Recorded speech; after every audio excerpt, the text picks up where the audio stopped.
દિવાળી તેમજ નવા વર્ષના સસને જય શ્રી સ્વામિનારાયણ. સાધુ કેશવજીવનદાસ.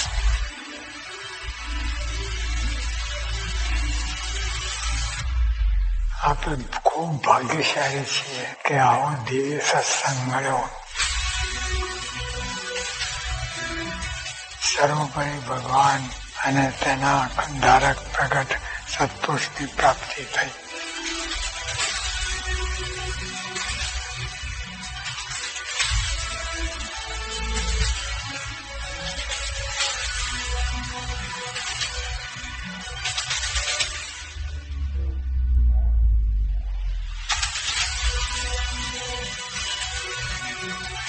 આપણે સત્સંગ તો કરીએ છીએ, પરંતુ યથાર્થ સુખ આવતું નથી, કારણ કે આપણને થયેલ પ્રાપ્તિ 100% પ્રતિદિન રહે.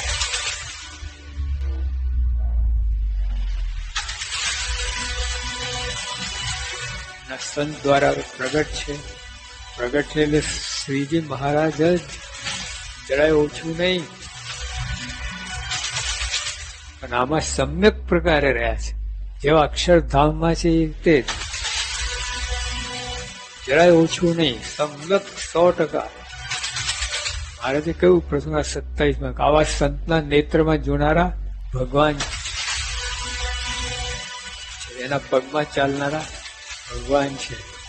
એમાં તો સાક્ષાત સાંગો પાંગ નખથી શિખા પર્યંત રૂવાડે રહ્યું છે. સંતે સ્વયં હરી એટલું સંત દ્વારા મળ્યા ભગવાન જ છે, બીજું કઈ નહીં. સ્વામી આજે ભગવાન સિવાય કઈ છે જ નહીં અંદર. આવી રીતે આપણે પ્રાપ્તિ થઈ છે. આ વર્ષે સૌ ભેગા મળી નક્કી કરીએ કે મારે રોજ ખટકો રાખી નિયમિતપણે 15 મિનિટ પ્રાપ્તિનો વિચાર કરવો છે. આમ કરવાથી અંતર શાંતિ રહેશે.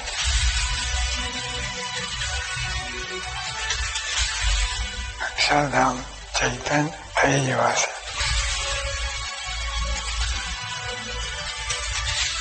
સત્પુરુષના ભાવને પામશે.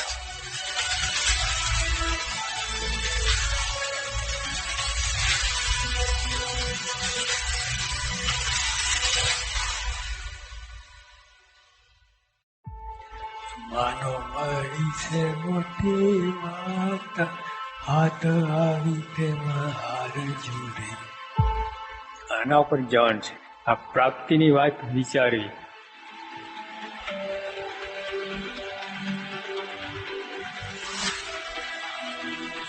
સત્સંગ પર ઢાળો જો, આ બધું બંધારણ જો, રહેણી કહેણી જો, શુદ્ધ બુદ્ધિથી જરા ઠરીને વિચાર કરતો ચોખ્ખું લાગે છે.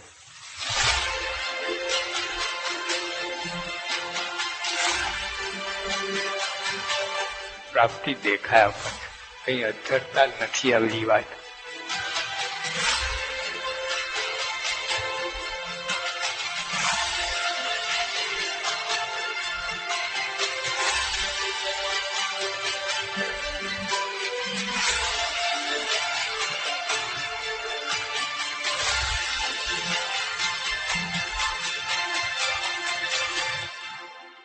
બુદ્ધિશાળી ખ્યાલ તો આવે, સ્વામી બાપા ભેગા આપણે રહીએ છીએ, આપણો અનુભવ થાય છે, એમને આપણે કેટલો જમીન આસમાનનો અંતર પડે છે.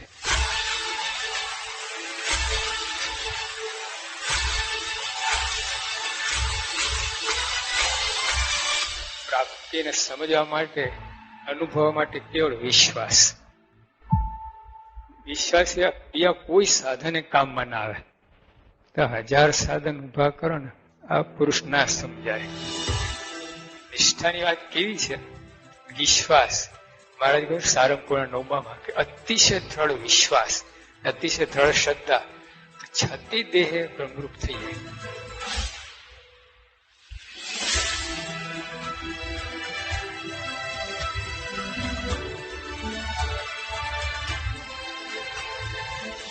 કરોડો અબજો જન્મ લીધા, ઇન્ફિનાઇટ જન્મ લીધા આપણે, પણ આવો અવસર શ્રીજી મહારાજ મળ્યા હોય, એમના સંતો મળ્યા એવો અવસર ક્યારે મળે?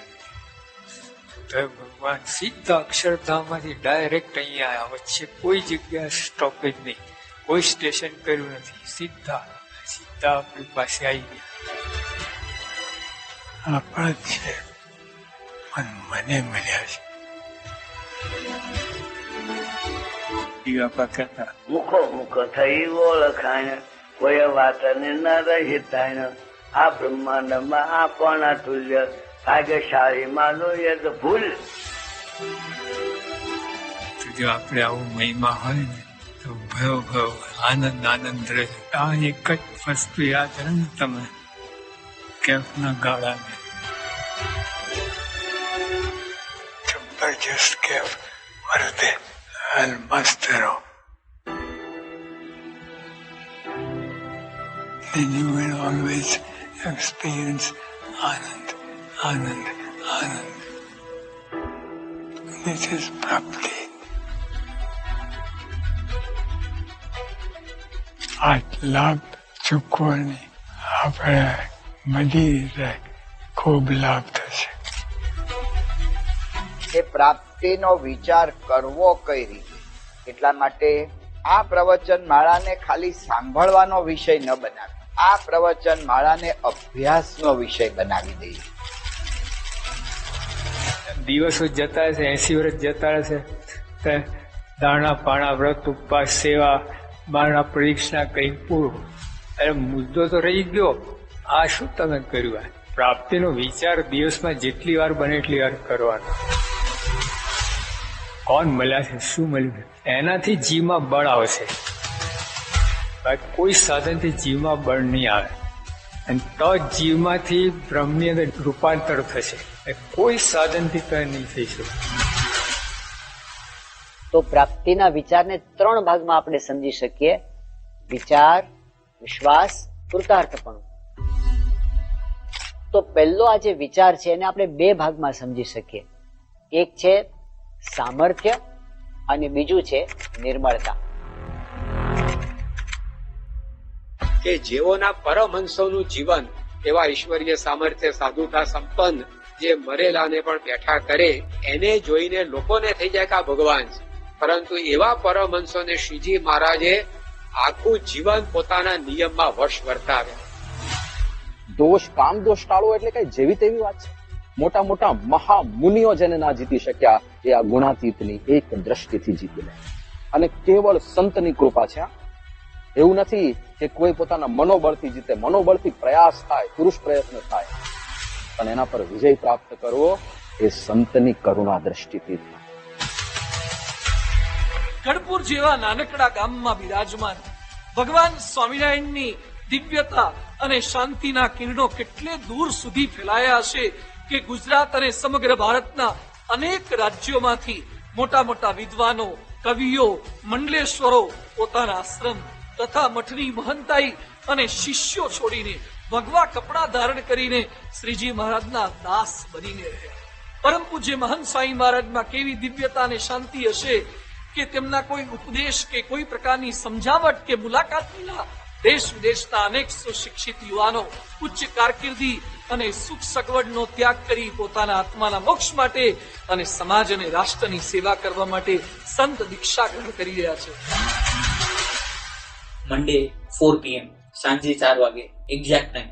વર્ષો પછી એમણે ધામમાં જવાનું થયું ત્યારે બાપાએ દિવ્ય દર્શન આપ્યા કે હું તમને 3 દિવસમાં તેડી જઈશ. અને 3 દિવસમાં એને નફમાં પણ રોગ નહોતો, પરંતુ એણે કીધું કે જો મને પ્રમુખ સાંઈ બાપા તેડવા આવ્યા છે, અને ખરેખર એમણે આ દેહ છોડી દીધો. ને બરાબર લગ્ન થઈ ગયા ત્યાર પછી બરાબર 10મે દિવસે મહંત સ્વામી મહારાજ મારી કાકાને ધામમાં લઈ ગયા. બીજું કોઈ ચાન્સ જ નથી કે આવું આટલું કોન્ફિડન્ટલી ટાઈમ ડે કહી શકે આપણને. આટલું કોણ કહી શકે? ભગવાન જ કહી શકે. કે જ્યારથી ગીતામાં ઉપદેશ આપવાનો આરંભ થયો છે ત્યારથી લઈને 18મા અધ્યાય સુધી એક પણ અધ્યાય એવો નથી કે જેમાં અક્ષર પુરુષોત્તમ સિદ્ધાંતની વાત ન થઈ હોય. એવું એક પણ ઉપનિષદ નથી કે જેની અંદર અક્ષર પુરુષોત્તમ સિદ્ધાંત ન હોય. કે અક્ષર પુરુષોત્તમ સિદ્ધાંત એ બ્રહ્મ વિદ્યાનો પર્યાય છે. ઉપનિષદો તો બ્રહ્મ વિદ્યાનું નિરૂપણ કરે છે, એટલે કે અક્ષર પુરુષોત્તમ સિદ્ધાંતનું નિરૂપણ કરે છે. સ્વામિનારાયણ ભગવાન પોતે વાત કરે છે કે આ વાત કેટલી સાચી છે. સ્વામિનારાયણ ભગવાન કહે છે હું તમને પ્રત્યક્ષ નજરે જોઈને આ વાત કરું છું, જેમ છે એમ, અને સોગંદ ખાઈને વાત કરી છે. બસ એક જ ઈચ્છા છે, બધાના જીવનું રૂડું થાય એ વિના બીજો કોઈ આશય નથી. બધા મૂળ અક્ષર નહીં, અક્ષર મુક્તો ખરા. મૂળ અક્ષર એક જ હોય એવું ઉપનિષદોમાં, વચનામૃતમાં, વેદરસમાં, ગુણાતીતાનંદ સ્વામીની વાતોમાં બધે મૂળ અક્ષર એક જ છે એવું સ્પષ્ટ છે. ગુણાતીતાનંદ સ્વામીની અક્ષર બ્રહ્મ તરીકેની પ્રસિદ્ધિ એ પણ એટલી જ થયેલી હતી.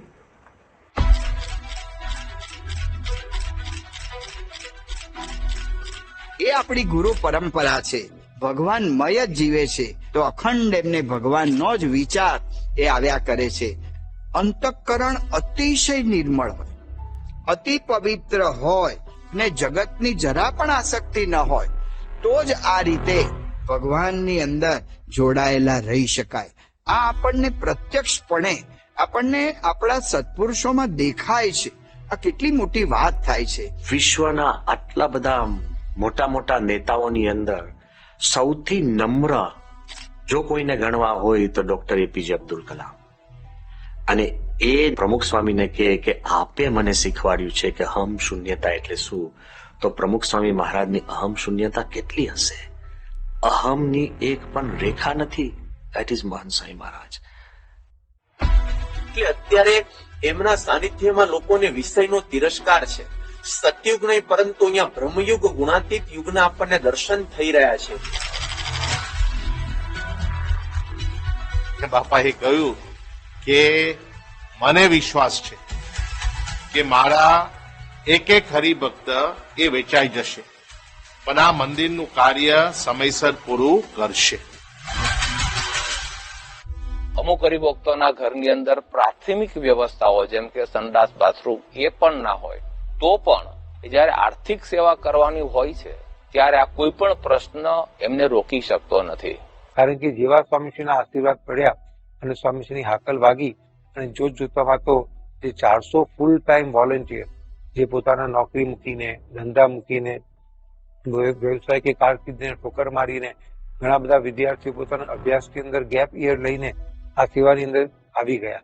તો ભગવાનને સંતને અર્થે પોતાનું જીવન ન્યોછાવર કરી દેવું.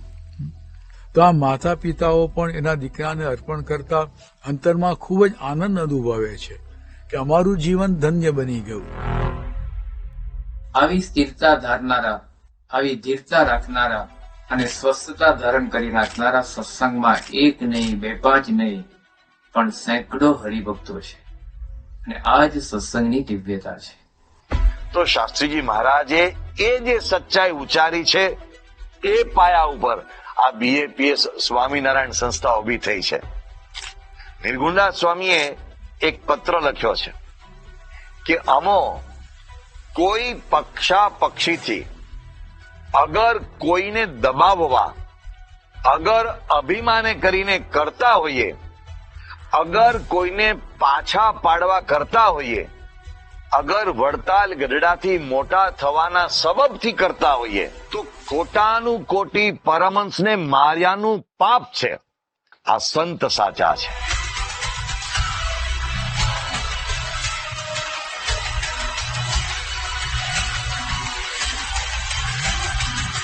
સૌ અનુભવે છે આ વાત સાચી છે. આ સંસ્થાનું કાર્ય સાચું છે.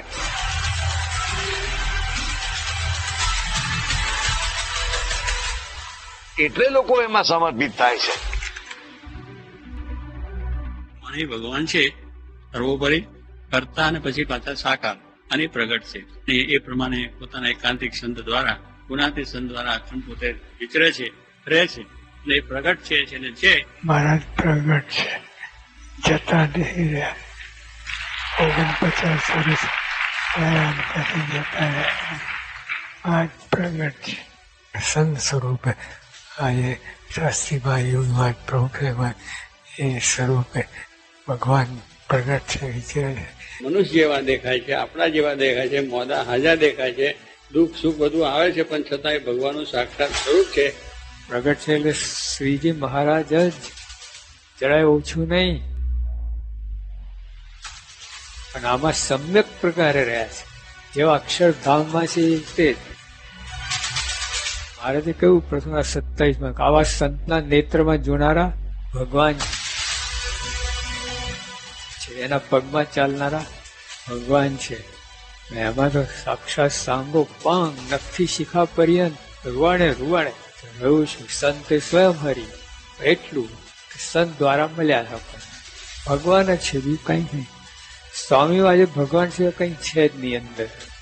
આવી કે આપણે પ્રાપ્તિ થઈ છે. જયરામ સ્વામી કહે છે, મહારે મુનિના ધ્યાનમાં ના આવે, તેરે સામરીઓ મુજને બોલાવે. મોટા ઋષિનો લાખોથી તપ કરે છે, જેને ઝાંખી થઈ નથી ભ્રમ કેવું હોય, એ ભ્રમ મને બોલાવે છે. આવ બોલાવે, આશીર્વાદ આપે, થાપ આપે, ગમત કરે આપણી સાથે. કેટલા નસીબદાર છે એટલે આપણે સરળ એવો નિશ્ચય કરી લેવો જીવની અંદર. એક તો યોગી વખત બાળા ભારી વાતો મુખે કરવી, મોરી વાત કેદી ન ઉતરવી. મુખો મુખ થઈ ઓળખાણ, કોઈ વાત ન રહી તાણ. આ બ્રહ્માંડમાં આપણા તુલ્ય ભાગ્યશાળી માનો એ તો ભૂલ. એટલે આના માટેથી નિષ્પણ સાઈ લખ્યું એ એકાંતમાં બેસીને વિચાર કરવો પડે. એમને બધે આખો દિવસ કૂટ કરીએ, આવી પ્રાપ્તિ સમજાય નહીં તમને.